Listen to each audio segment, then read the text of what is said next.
হাসরের ময়দানে 50,000 বছর। কত বছর বুঝেন? 50,000 বছর বুঝেন? আমাদের নবীজির দুনিয়া থেকে যাওয়ার পর থেকে এই পর্যন্ত এখনো 1,500 বছর হয়নি। 1,500 বছর এখনো হয়নি। 40,000 50,000 বুঝেন? এরপরে পুলসিরাত 30,000 বছর।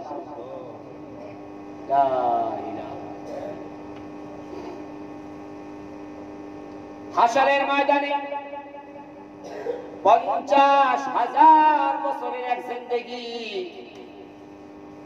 যেখানে এখন তো সূর্য উল্টা পিঠ করে দেওয়া আছে, ওই সময় সূর্যকে ঘুরিয়ে তার সদর পিঠ করে দেওয়া হবে। সুরমার সদা পরিমাণ উচ্চতায় সূর্য মাথার উপরে থাকবে, ঘিলু টকবক টকবক করতে থাকবে, আর যার যার গুনাহ অনুযায়ী খামের মধ্যে হাবুডুবু খাই